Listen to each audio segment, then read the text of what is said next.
আসসালামু আলাইকুম। আমি খুব সুন্দর একটা আইটেম নিয়ে চলে আসলাম, যেটা হলো অর্গানিক শ্যাম্পু। এটা অনেকেই বানাতে চান কিন্তু সাহস করে বানান না। আমি এটা বানিয়ে দেখলাম যেন আপনারা খুব সহজে বাসায় স্বল্প খরচে এটা বানাতে পারেন, নিজেও ইউজ করতে পারেন এবং অনলাইনে এটা সেলও দিতে পারেন। খুব উপকারী হবে আপনার বাজারের যত শ্যাম্পু, আজে বাজে শ্যাম্পুর থেকে এটা কিন্তু খুবই উপকারী। বাজারের শ্যাম্পুতে বিভিন্ন প্রকার কেমিক্যাল থাকে, এর থেকে এটা গুণগত মান অনেক ভালো।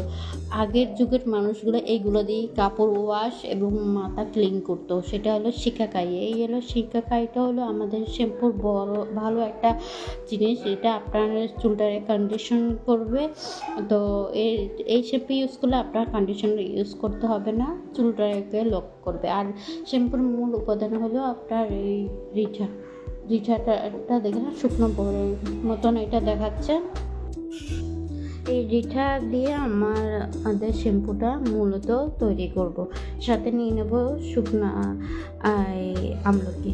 শুকনো আমলকি কিন্তু চুলের জন্য খুবই উপকার। তো সাথে আরেকটা জিনিস নেব, সেটা হলো আপনাদের মেথি। তো আমি কোন উপাদান কী পরিমাণ নেব সবাই দেখাচ্ছি, যেন খুব সহজে বাসায় তৈরি করতে পারেন। পরিমাপটা আমি একটু একটু করে দেখাবো। এখানে আমি 40 থেকে 45 পিস আপনি আমলকি শুকনো আমলকি নিয়ে ফেলছি। একটা একটা করে আমি দেখাচ্ছি।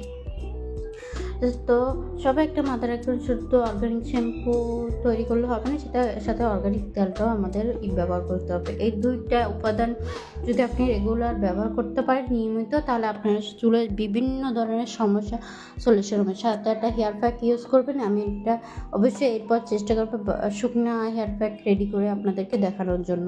আমি হেয়ার প্যাক দেখাচ্ছি, আমাদের পেজে যেয়ে দেখতে পারেন। এখন অন্যরকম একটু ট্রাই করব।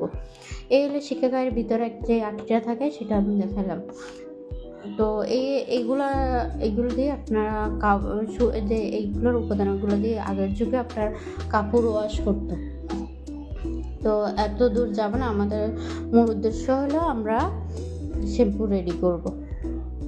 তো এই হলো এই আপনার রিঠাটা আমি ছুরি দিয়ে উপরে চামড়াটা তুলে ফেলছি। এগুলো আপনি যেভাবে পারেন তুলে ফেলতে পারেন, কিন্তু এই চামড়াটা তুলে ভিতরের অংশটা দিতে হবে। এই হলো ভিতরের অংশটা। আমি দেখলাম এই ভিতরে এরকম থাকবে, রিঠার ভিতরে এরকম থাকবে।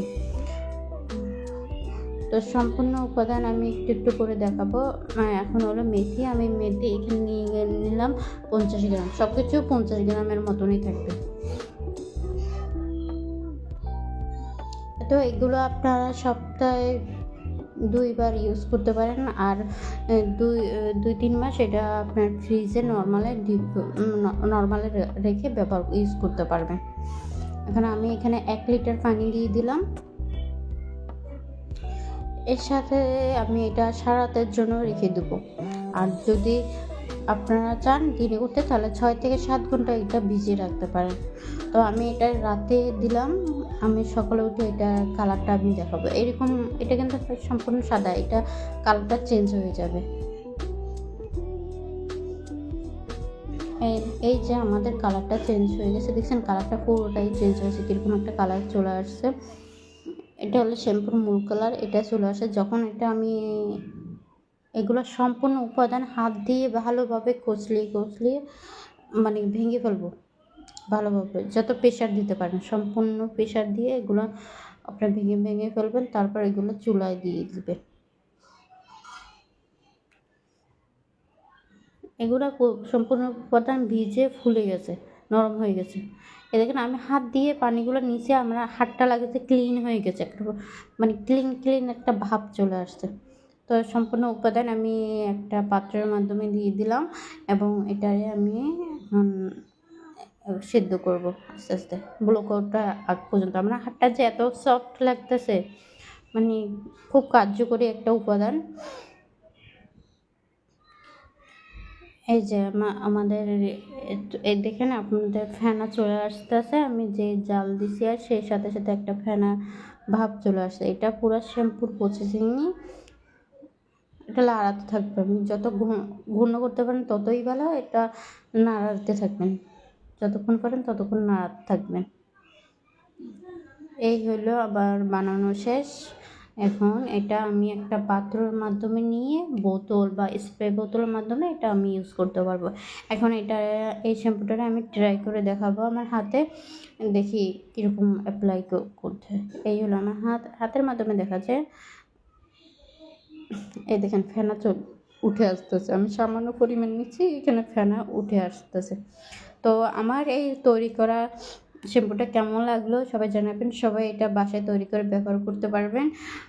আর এর সাথে যদি আপনি চান আপনার ভালো একটা শ্যাম্পু করতে পারবেন, তাহলে আপনার ফেনাটা আরও ভালো হবে। আপনার ইচ্ছা। সবাই ভালো